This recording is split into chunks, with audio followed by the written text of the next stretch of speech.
afternoon. National Assembly of Wales is now in session, and I'm sure you'd like to join with me in welcoming members of the Public Accounts Committees from the states of Jersey and Northern Ireland who are here watching in the public gallery this afternoon. Now we move to item 1, which is questions to the First Minister. And question 1 is Elin Jones. A wnaeth y Prif Weinidog ddatganiad am flaenoriaethau'r Llywodraeth o ran hybu'r iaith Gymraeg? Ni'n barhau i weithredu'r blaenoriaethau a amlinellwyd yn datganiad polisi bwrw mlaen i hyrwyddo'r Gymraeg, gyda nod o weld y Gymraeg yn ffynnu yng Nghymru. Mae'n debyg byddai'r cwestiwn yma wedi bod yn go wahanol os na fydd yna ddatrysiad wedi digwydd ddoe ar Bant y Celyn, a'r sicrwydd o'r amserlen wedi rhoi gan y Brifysgol nawr fel oeddech chi, a fyne wedi gofyn am yr wythnos diwetha. Felly, Prif Weinidog, gai ofyn i chi am ddiweddariad ar le ydych chi arwireddu un o argymhellion adroddiad Rhodri Llwyd Morgan i'ch Llywodraeth chi ychydig flynyddoedd nôl ar greu Aberystwyth, Caerfyrddin a Bangor yn dair tref strategol rhanbarthol bwysig i hybu'r Gymraeg. Ni'n deall bod nhw'n dryfu bwysig dros ben a yn dal i fwrw mlaen i ddefnyddio'r brawddeg i sicrhau bod hwnna yn digwydd. Un ffordd gwrs i gryfhau ym mha ffordd allwn ni'n gwneud hwn yw defnyddio'r prosiect pilot yr enghraifft yn y Ffrantaifi i weld sy'n hwnna'n gweithio ynglyn â busnesau ac i weld wedyn ni fel allai hwnna i effeithio beth sy'n digwydd yn y trefi chi wedi sôn amdano.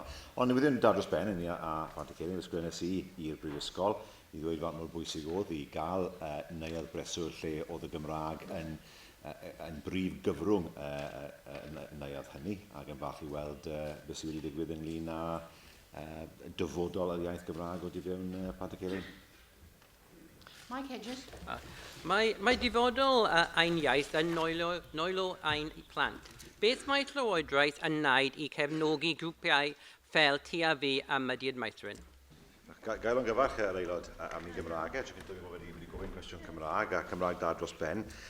Gael dweud bod y Mudiad Maethrin yn cael tua 3,772,000 trwy ffynonellau gwahanol tu fewn y Llywodraeth Cymru.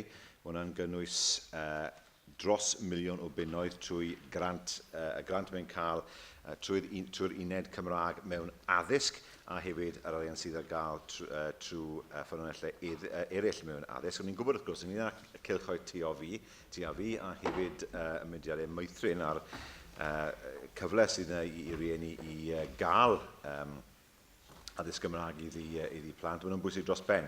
Nid dim ond yn yr ardaloedd lle mae'r Gymraeg ddim yn iaith gymunedol, ond wedi gweld o'r effaith wedi cael yn ardaloedd lle mae'r Gymraeg o dan bwysau ac wedi gweld cynyddiad yn y nifer o rieni sydd moyn sicrhau bod eu plant nhw yn nid dim ond yn siarad Cymraeg, ond yn defnyddio'r Gymraeg yn y pen draw. Paul Davies.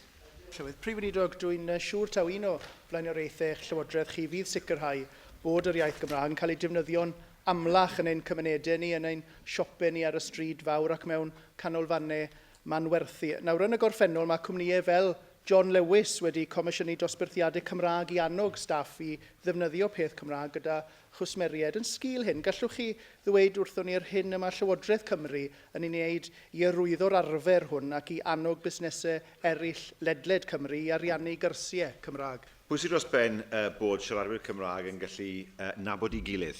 O'n i ddim ar un adeg yn gefnogol iawn o'r bathodyn. Rwy'n newid fy meddwl ers hynny.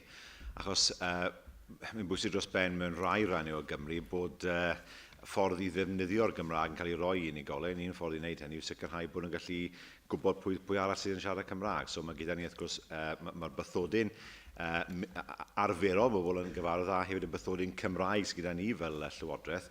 A beth i'n gwneud yw sicrhau bod ni'n annog busnesau i gael staff i wisgo'r bathodyn hynny mwyn sicrhau bod bobl yn gallu defnyddio'r Gymraeg mewn ffordd hollol naturiol pan maen nhw'n prynu rhywbeth neu delio gyda busnes. Kirsty Williams.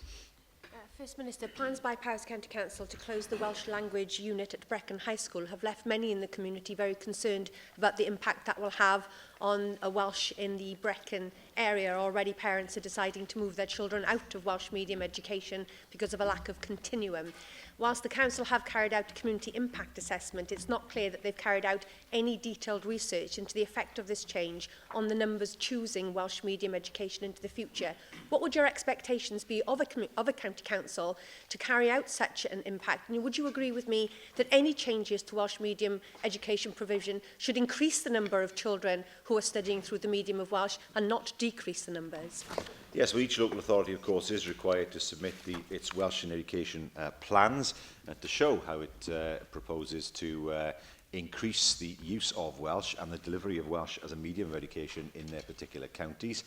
If there is any attempt by a local authority to restrict the availability of Welsh medium education, particularly at secondary level, that, of course, is something that we will not seek to approve as part of their plans for the future.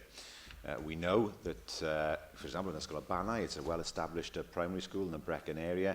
There has to be a way for children to be able to use Welsh as a medium of education, not as a subject, in order for the language to be fully integrated in their educational experience. And I certainly would not be supportive of anything that restricted the availability of Welsh medium education in that part of Powys.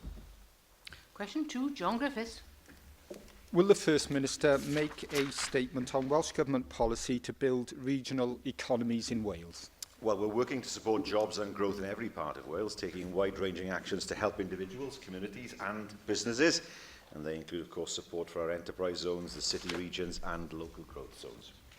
First Minister, the South East Wales economy is very important for the Welsh economy as a whole.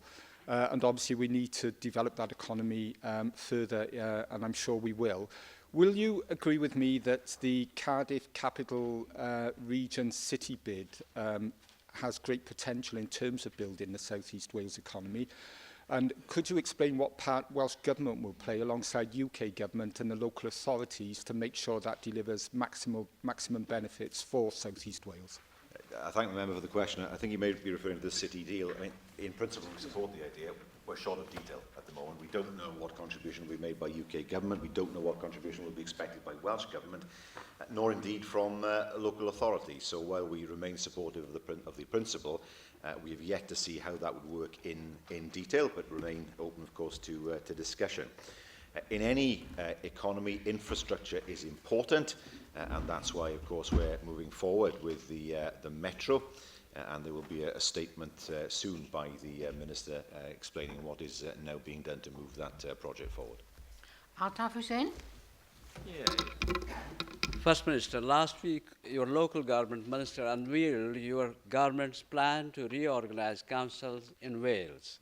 Many of those councils have been working together to improve their regional economies, particularly in my region, where we have the Swansea Bay Stee region. What assessments have you made of the impact your proposal will have on the Stee regions? Yes, it will make things better. Local authorities will be able to provide services more robustly than is the case at the moment, and at a lesser cost to the taxpayer. They will still have to work together. It certainly isn't the case that with a new structure of local authorities, there is therefore no need for the new local authorities to work together. That will have to continue in the future. But we see, of course, local authorities that have been individually successful in attracting investment in some parts of Wales, but it's absolutely crucial they continue to work together, both now and when the new structure comes into place. Rhynab Iorwerth. Ydy'r Prif Weinidog yn cytuno bod angen cymryd camau pendant iawn drwy ddeddfwriaeth o bosib i sicrhau bod ffyniant economaidd yn rhywbeth sy'n cael ei rannu ledled Cymru. Dydy Gogledd Cymru, dwi ddim yn meddwl, ddim yn cael y gefnogaeth angenrheidiol ar hyn o bryd i alluogi y rhanbarth i gyrraedd i potensial yn cynnwys yr buddsoddiad angenrheidiol mewn is-adeiledd. A wneith y Prif Weinidog felly gefnogi a ddewid Plaid Cymru i gyflwyno bil fydda yn rhoi ymrwymiad clir i ddatblygu y Gogledd fel pwerdu neu powerhouse economaidd? Wel, dwi'n meddwl fe mae cyfraith yn neud hwnna, neu deddfwriaeth yn neud hwnna. Mae buddsoddiad yn mynd i fynd lle maen nhw moyn mynd, nid lle mae Llywodraeth yn gweud bod nhw'n gorffod mynd.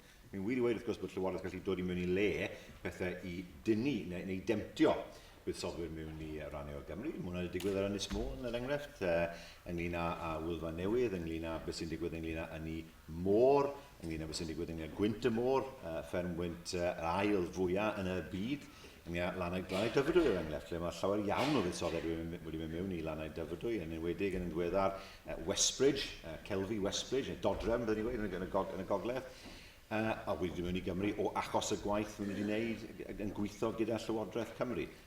Rai o'r Gymru, er enghraifft Dyffryn Conwy, mae gyda ni Sir Snowdonia hefyd wrth gwrs. So mae yna fuddsodwyr wedi dod mewn i'r gogledd. Dwi'n gwybod bod y cyfraith yn helpu i newid pethau. Beth sy'n bwysig wrth gwrs bod gyda ni polisïau fel parthau menter, fel yr Ynys Ynni a'r Ynys Môn sydd yn tynnu'r buddsodwyr yna mewn. Elena Parrott. Diolch Llywydd. First Minister, if a city deal and city region strategies are going to build the kind of regional economy that's going to benefit everyone in South East Wales, clearly a fast, effective public transport system is going to be critical to that.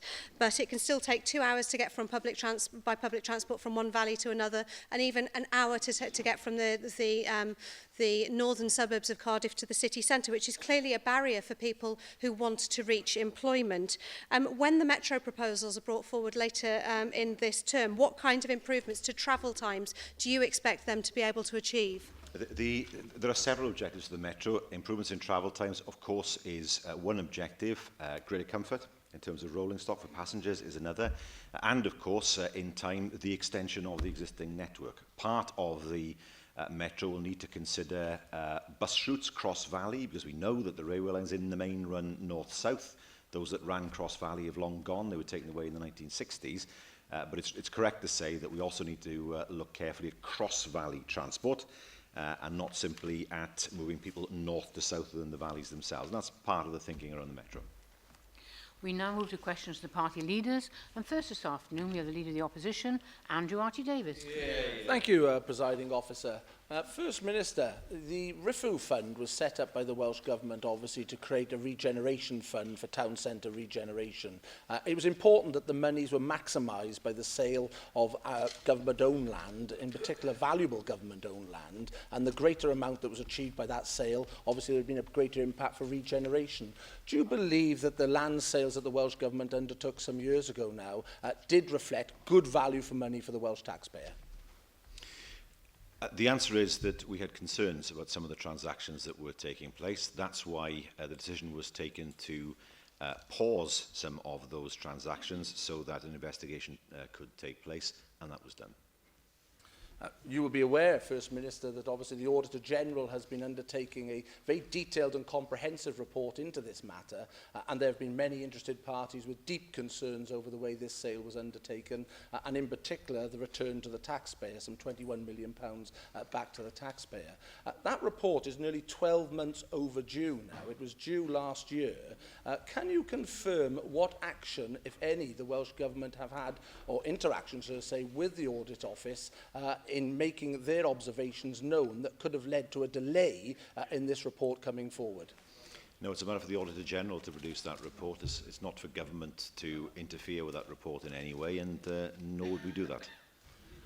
Well, it is a fact, First Minister, that the report has been ready, but under the Maxwell principle, when reports are provided, then the people who are mentioned in that report do have the opportunity to comment and correct the record. What I'm seeking from you today, First Minister, given that we are 12 months overdue, I would suggest, in this report's publication, and in particular the evidence that I've had and the conversations I've had with the Auditor General indicate there has been a very long process of cross-referencing people who have been cited in the report. Are you able to confirm that the Welsh Government have not been unduly slow in coming forward and addressing any concerns that might have been put to them? And would you join me in imploring now that that report come forward for full public scrutiny so that we can see exactly whether the taxpayer did get fair value for money on these land sales? Well, the report will be published when the Auditor General feels the report should be published. It's a matter entirely for the Auditor General, not for us. Yes, he's right to refer to the Maxwell principle, and it's right that that principle is adhered to. But I suspect the answer as to when the report will be published lies with the Auditor General rather than with us as a government. We do not, nor should we, control the timing or the content of that report. We now move to the Leader of Plaid Cymru, Leanne Wood. Diolch, Llywydd. First Minister, how many children in Wales live in poverty? Too many. First Minister, I would have thought that you would have known the answer to that question. Figures suggest that 31% of children in Wales, that's around 200 children, are living in poverty. Now, we know that the UK government are going to make a further £12 billion worth of welfare cuts. Your party, of course, has said that you want to be tougher than the Tories on welfare. Now, last week's publication of the Communities, Equality and Local Government Committee report argues that you've not done enough to tackle poverty, and also that you've been treating the symptoms rather than the root causes. Do you think that you are doing enough, First Minister, and do you intend to maintain your current approach in your forthcoming budget? I think she means 200,000 rather than 200. But there are two issues here. First of all, the actions of the UK government, and secondly, as she fairly asks, what we as a government are doing. We did not agree with what has been done with the bedroom tax. We await with some trepidation the proposals that will come forward on the 8th of July. I noted yesterday that the Prime Minister would not rule out cuts to disability benefits, and that is something that should send a chill down the spines of many, many people. For us as a government, there are challenges. We note the report. We will respond to the report, of course, formally, as the process demands. But we have already embarked on a process of examining carefully the anti-poverty programmes that we have in order to see whether they should be made more effective. First Minister, the Communities and Tackling Poverty budget is worth £240 million of revenue spent every year, and that's not including capital and European funds. Now, we wouldn't call for that budget to be cut, but we do contend that it could be spent more effectively. There are similar regions in England that have reduced poverty much quicker than we've managed to do here in Wales. So it's essential now that you ask yourself why you keep doing the same thing. Now, Plaid Cymru would have abolished zero-hour contracts in the social care sector, for example. We would have abolished priority need in homelessness law, and we would have adopted a no evictions policy for those victims of the bedroom tax. What new measures are you going to introduce to effectively tackle poverty in Wales? Well, we invest over £323 million towards tackling poverty programmes in Wales. There are two ways of tackling poverty. One, of course, is to make sure that people are supported when they need that support. But secondly, of course, investing in skills. The more skills you can give people, the more chance they have of getting a job and of increasing their own household income. One of the ways we've done that, of course, is through Jobs Growth Wales. Almost 15,000 young people finding a meaningful job opportunity with the help of Welsh Government support. And, of course, we have work witin Communities First areas to help people to get those skills that they need in order to, well, I mean, she can... I would remind her that her party was in government at one point as well. So I mean, don't try and avoid that as if it was nothing to do with you. But and also, it's not for me to defend the actions of the UK government. It's right to say that with her 3 MPs, there's not an awful lot she can actually do in Parliament. But what we have done is we have introduced Jobs Growth Wales. We see that the attainment gap between those pupils eligible for free school meals is closing, and between those who are on free school meals and those who are not. We are seeing more and more people going into apprenticeships, and we're helping to support the Welsh economy in terms of the jobs that have already been created. On top of that, one of our main manifesto commitments was to double the number of families with access to Flying Start, and we have done just that, and many, many families are accessing that support. But we cannot do it all by ourselves. The UK government also needs to play its part, and it seems to be going in the opposite direction. We now move to the Leader of the Welsh Liberal Democrats, Kirsty Williams. Thank you, Presiding Officer. First Minister, the National Institute of Health and Care Excellence, NICE, has issued new guidance to enable GPs to better spot the signs and symptoms of cancer to allow for earlier diagnosis. And NICE believe that should this guidance be followed in England, some 5,000 lives a year will be saved. Is it your expectation that that guidance be followed in Wales? We wouldn't have inferior guidance in Wales. I think it's fair to point out that our GPs have done exceptionally well in terms of referring people quickly if they suspect cancer. The vast majority of people turn out not to have cancer, but the fact that they've been referred quickly is something that we very much welcome. And if we look at the 31-day and 62-day statistics, it shows that we're doing very well in terms of making sure people have access to the right treatment when they need it. So I would argue that in Wales we're actually ahead because our GPs have, in fairness to them, stepped up to the plate, and they are making sure that people are being referred and being seen as quickly as possible. Thank you, First Minister. I'm glad that you will upholding the principle of implementing NICE guidance in Wales. It's part of the agreement that your government has with NICE that it will follow clinical guidance. In that case, if it's your intention it should be so, what assessment will your government make to ensure that GPs will have access to diagnostic services as quickly as they need them? Because that's seen as key in the NICE guidance as making the difference. Diagnostic waiting times have not been acceptable for some months. They are now moving in the right direction. The waiting times are being reduced, and that is something we intend to see continue over the next few months and beyond. I appreciate your candour, First Minister. Diagnostic waiting times have not been good, but they are beginning to improve. NICE guidance talks about diagnostics being available within a matter of days and a matter of 2 weeks. That's a long way from where we currently are at present. Will you carry out an assessment?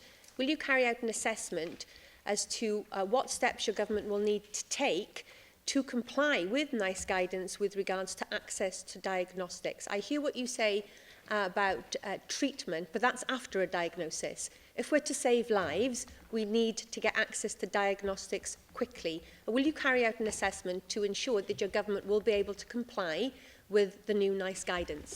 We're confident we can comply in terms of the diagnostic waiting times. I think it's worth pointing out that our performance against the 31-day target has improved. 97.2% of people starting treatment within the target time. That's up from 96.7% in March. So the NHS is moving in the right direction in terms of 31-day performance. We're also doing better when compared to England in terms of 62-day performance as well. So when it comes to cancer, we do know that patients in Wales will start their treatment more quickly as a result of what we've put in place.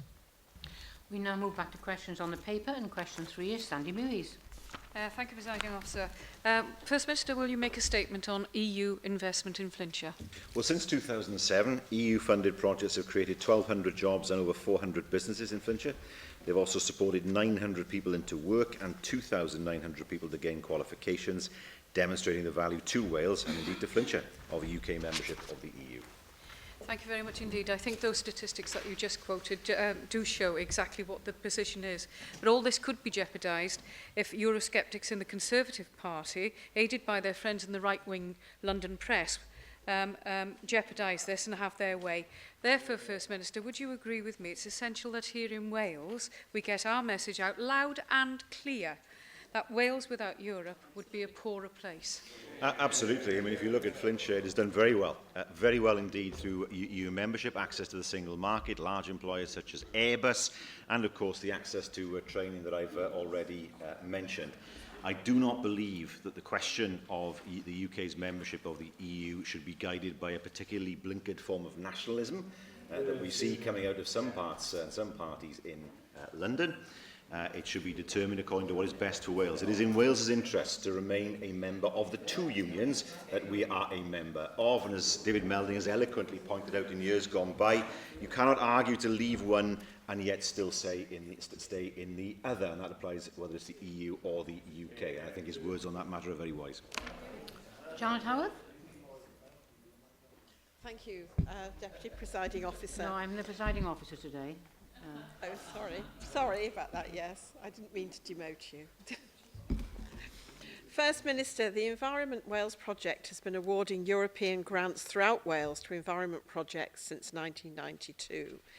Community groups and volunteers across my region have engaged with these projects. For some, it has been the first tentative steps towards taking over works that have been previously undertaken or not by public bodies. However, the scheme is due to come to an end in September of this year. What alternative streams of funding does your government have in place to continue the good work that Environment Wales has undertaken in Flintshire and across North Wales once it ceases to operate? Well, funding for Environment Wales isn't stopping. We've put in place new grant funding arrangements. There's no intention for the new arrangements to lead to a reduction in the funding available for voluntary environmental schemes. And I know that the Ministers had constructive meetings with the WCVA, and there is continuing dialogue with officials, so I can put her concerns to rest. Lle Griffith. Diolch Llywydd. Mae Sir y Fflint wrth gwrs mewn sefyllfa unigryw i allu edrych i'r dwyrain ar gyfer twf economaidd, ond hefyd i'r gorllewin. A mae nifer o awdurdodau ac unigolion yn poeni braidd falle bod yr edrych i'r gorllewin ddim yn ddigon cryf. Fyddech chi'n cytuno fi bod gan Sir y Fflint potensial mawr o safbwynt twf economaidd, ond bod hi'n bwysig bod y twf yna yn cael ei drosglwyddo ar draws y gorllewin, ac wrth gwrs bydde hynny yn helpu greu y pwerdi economaidd yma ar draws y gogledd i ni gyd newyddus i weld. Wel, mae Sir y Fflint yn wedi glaned dyfodol wrth gwrs wedi bod yn amlwg iawn ynglyn â tynnu buddsoddiad. Mae hwnna wedi bod yn wir o achos y clystyru sydd yn digwydd fyna ynglyn â rai diwydiannau. Ynys Môn wrth gwrs yn datblygu nawr ynglyn ag ynni. Rai o'r rhan eraill o'r gogledd yn edrych mwy ar dwristiaeth. Ond na, mae'n bwysig dros ben bod ni'n sylweddoli bod Sir y Fflint wedi bod yn llwyddiannus ynglyn â tynnu buddsoddiad mewn, a mae yna lawer o bobl sydd yn gweithio i'r gorllewin o'r Sir, yn gweithio ar lannau dyfrdwy a hefyd Sir y Fflint yn gyfan gwbl. Na, bwysig dros ben wrth gwrs bod ni'n gallu sicrhau bod y twf economaidd yna yn gallu lledu i'r gorllewin. Ac wrth gwrs ni'n gweld arwyddion o hynny ynglyn ag enghraifft agoriad Gwynt y Môr a hefyd mwy i'r gorllewin i brosiectau fel Sir Stodoni a hefyd wrth gwrs beth sy'n digwydd ar Ynys Môn. Question 4, Angela Burns. Thank you, Presiding Officer. First Minister, will you make a statement on the mechanisms that are in place to review the work of senior management at local health boards? Yes, they're held to account through an established performance management framework and other mechanisms. Thank you, First Minister. As you are very aware, the Chief Executive of Betsy Cadwallader has been suspended. The Welsh Government say it is a neutral act and is not connected to the scandal at Tafel Farm. What is a neutral act, First Minister? And given his previous job at Hal Dda, we need the confidence in his running of that board, given the controversy and the outcomes that surround the many decisions of restructuring that have happened. And we need to know that that Chief Executive's exercised probity in that role as well as the current role. Well, the member will be aware there's now an acting Chief Executive at Betsy Cadwallader. There is work to do to rebuild public confidence in the local health board, that much we recognise, and the new acting Chief Executive is an important part of rebuilding that confidence.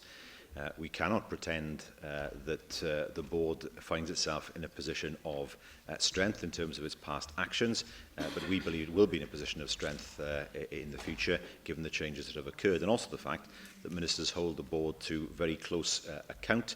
I know that the Deputy Minister is a weekly visitor to meet with the board, and he will, of course, continue to monitor the situation very closely. Lle Griffith. First Minister, should managers that fail in their duty receive a six-figure payoff? Nobody could argue that that is something that anybody could support. Unfortunately, it is not unknown in the public sector, and that is something I'm afraid that sometimes gives some in the public sector a bad name. We've seen, of course, it happen with chief executives in local authorities. We've seen it happen in other areas of the public sector. No, it's much better to have proper performance management so that people are held to account, and that's true not just in local health boards but across the public sector. Question 5, Janet Finch-Saunders. Thank you, Presiding Officer. Will the First Minister make a statement on the recently published proposals for local government reorganisation in Wales? Yes, we want better and better value public services. Thank you. The release of the maps last week have undoubtedly caused anger and dismay to those charged with delivering our vital services across Wales, including the North.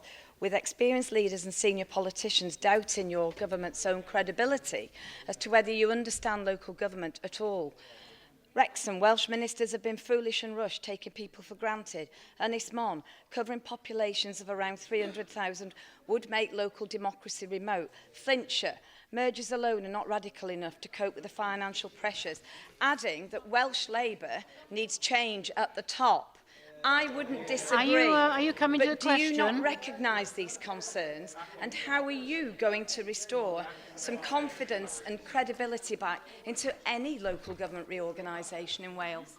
First Minister. If her party had any policy at all with regard to local government, I would take them more seriously. They have lurched from being in favour of reorganisation, except for some authorities that they want to control, now to not being in favour of any kind of reorganisation. Can I ask you this?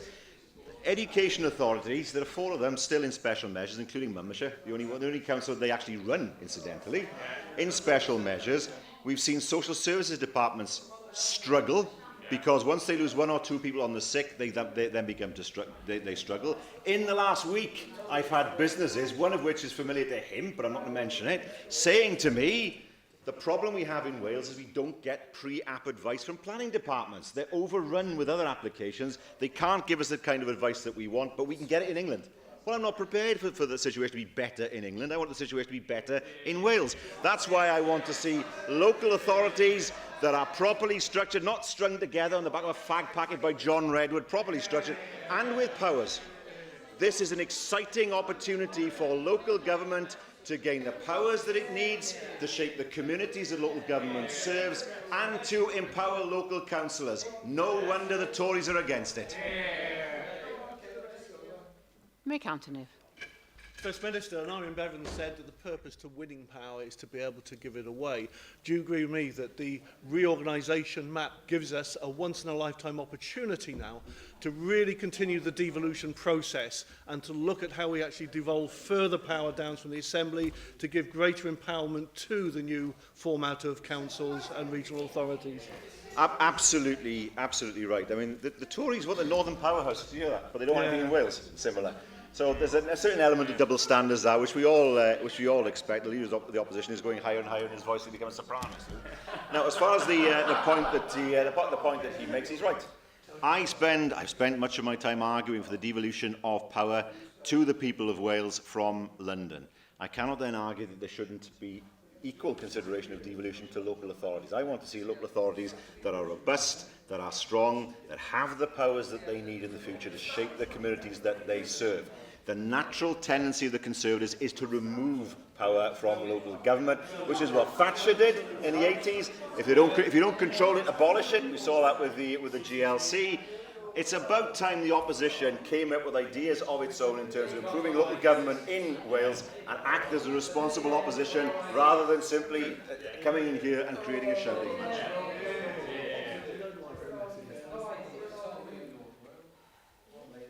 Simon Thomas. Diolch, Llywydd. Y troi nôl at y map i chi wedi cynhyrchu Prif Weinidog o'r weledigaeth chi ar gyfer awdurdodau lleol. Beth sy'n anodd i dirnad o'r map yma, beth sy'n digwydd i nifer o consortia, cyrff a partneriaethau fanbathol sy'n bodoli eisoes. Enghraifft, mae EWU, consortia'r addysg Dyfed, hefyd yn cynnwys Powys a Gorllewin Morgannwg. Mae Ceredigion yn cydweithio gyda Powys a gwasanaethau cymdeithasol. A mae Powys, wrth gwrs, yn Williams i fod yn troi un awdurdod iechyd a awdurdodaeth lleol gyda'i gilydd. Nawr, mae gweledigaeth Plaid Cymru yn dod uniaethu'r peth yma y lefel fanbathol ac yn gwneud yn gliriach lle mae'r ffiniau rhwng y gwahanol partneriaethau, bwrdda ac ati. Dyw'ch gweledigaeth chi ddim yn esbonio hwnna. Fedrwch chi manteisio'r cyfle nawr i ddweud beth sy'n digwydd i'r lefel fanbathol yna os weddedwch chi y map berbennig yma. Yn gyda, wrth gwrs, bydd y rhaid i awdurdodau lleol i gydweithredu gyda gilydd ta beth yw canlyniad y map. Ond yn ail, mae'r cynllun y Plaid Cymru wedi dod i o flaen bobl Cymru yn brytach. Mae'n cadw 22 prif weithredwr, 22 arweinydd o gynghorau, a wedyn ni cael cyrff ar ben hwnna. Mae hwnna bwnd o gosti mwy arian, a dwi'n gweld bod hwnna'n mynd i wella pethau. Beth yn gwmwys bydd y cynghorau yn neud?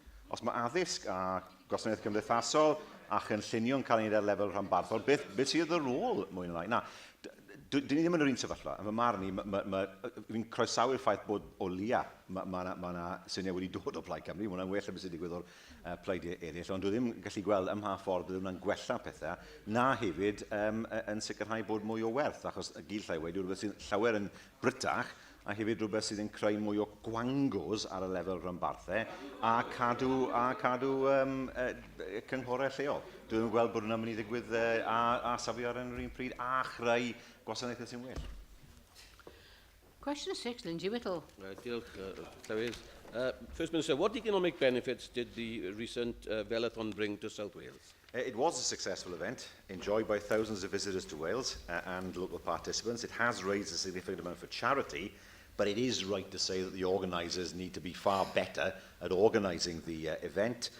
There will be a full post-event review, and that will, of course, include an assessment of the economic benefits. Well, First Minister, the first Velathon organised in Berlin, which had similar numbers to the Welsh event, generated €3.5 million for that local community. And I appreciate your answer that it is perhaps a little too early, but you also agree with me clearly the public opinion was divided on the benefits, and I agree lots more organisation will have to be done. There was good news for charities, clearly, and for many businesses in Wales. But the bad news was that many businesses suffered losses, lots more public were inconvenienced, and some communities were literally cut off. My question, Minister, is what compensation could be made available to those businesses in particular who can prove a financial loss? Well, they would have to pursue the organisers. Now, how they can prove that loss is a matter for them. That would have to be balancing against the economic benefit that the event actually brought, and they would have to prove, I suppose, that there was something wrong in some way with the organisation of the event, particularly where the roads were closed appropriately. Now, that's a matter for them to pursue in terms of their legal advice. But if it is always going to be the case that businesses are in some way compensated when major events come to Wales, and when does it stop? Certainly, this is not an event that we organised as government, but it is a matter for individual businesses to take the advice that they see fit. John Griffiths. Yes, would you agree with me, First Minister, that the Velathon, along with other big cycling events and the landmark Active Travel Act, is helping to build Wales as a cycling nation, and that has health benefits, quality of life benefits, integrated transport and environmental benefits, as well as some of the economic benefits we've heard about? Well, absolutely. And the Active Travel Act, of course, was a significant milestone in terms of saying to people that cycling is not just a leisure pursuit, but a viable form of getting to work and to get to work safely. There are many people who would cycle to work, but are not happy, for example, with sharing the road with cars. Some are, some aren't. And how we develop cycle-only lanes and cycle-only paths in the future will be key to making sure that more people are able to cycle. Cycling is undoubtedly popular. It's undoubtedly popular amongst middle-aged men in lycra, the mammals as they're called. But it's important, of course, that popularity continues, and that where there are issues where events have not been organised as well as they should have been, that doesn't damage the popularity of cycling. It's crucial that in years to come that the Velathon is organised in such a way that people do get more notice and it's organised more effectively in the future. William Graham. First Minister, you expressed earlier that organisers of Velathon Wales should have communicated information relating to road closures sooner, which we all agree. In order to make this a much better event and even more popular, could I just inform you that the bus company, Stagecoach Wales, were only informed of the event. They were never contacted by the organisers. Pretty incredible, really. They relied on information from local councils. Caerphilly gave information 2 to 3 months before the event, Torfaen and Cardiff the week before. In order to make this a really successful event and can be supported by all, how will you make sure that there's improved communication to all communities and businesses? I can't dispute what the member has said. I think there are numerous examples of where communication was not as it should have been, and the event organisers have to learn that for the years that are to come. Not enough notice, it's clear, from the reports that I've seen was given to various businesses and organisations, and you've mentioned one example there. We will work with the Velathon in future years to make sure that these problems don't occur in the future and that sufficient notice is given when the event returns to Wales.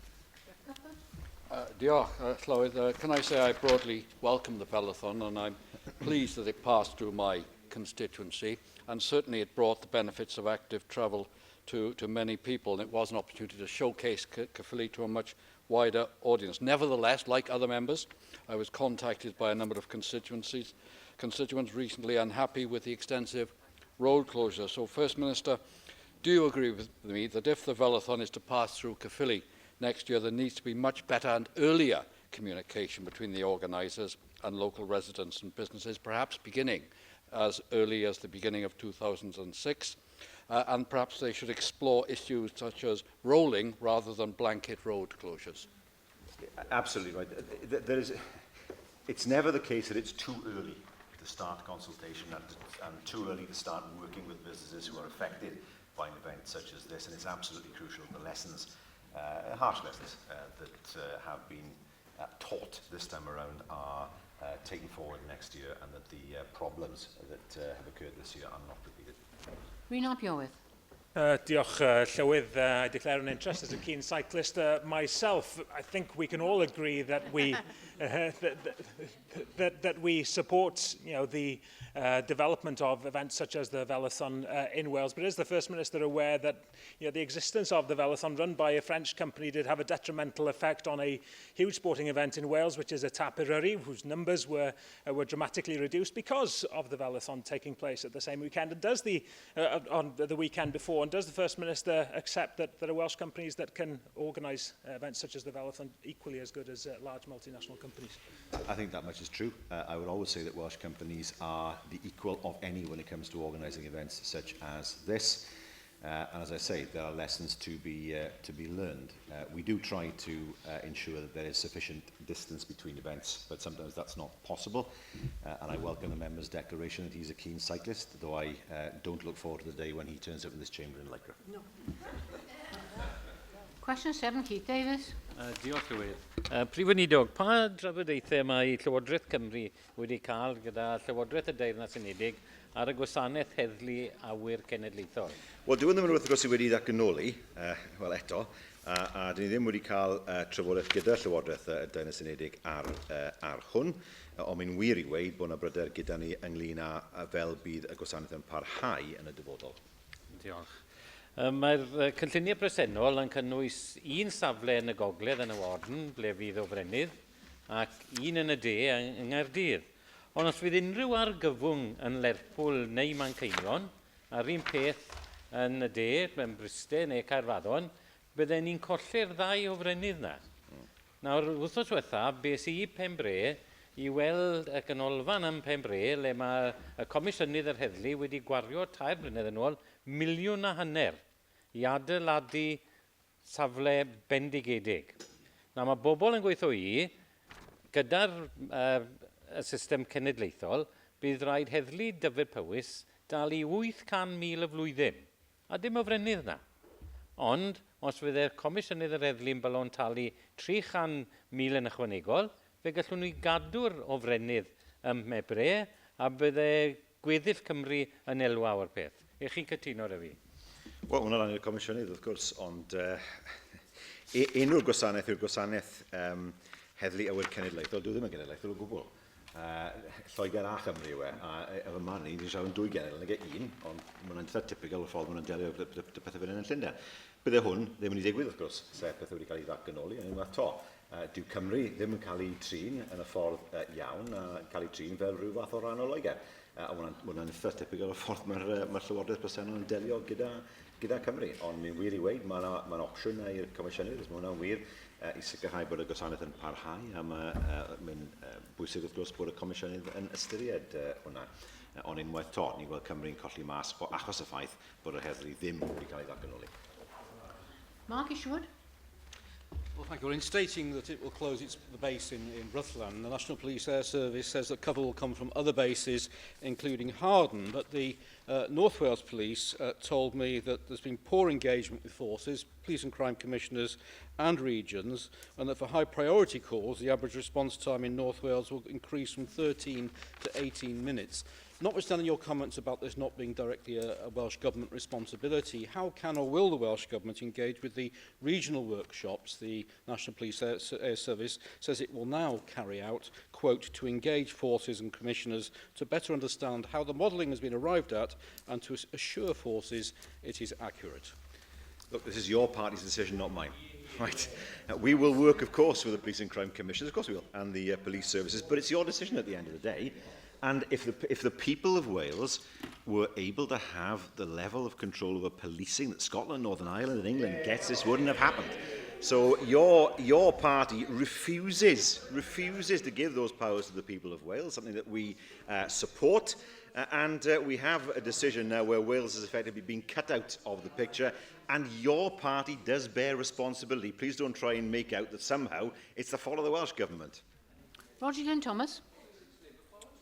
Dwi'n falch iawn, Prif Weinidog, bod chi mor frwdfrydig dros datganoli plismona i Gymru. Nid dyna oedd ymateb eich gweinidog chi pam nes i godi y mater rhai blynyddoedd yn ôl yn y siambr yma. Nid dyna oedd ymateb y Llywodraeth Lafur ddiwetha yn San Steffan y chwaith.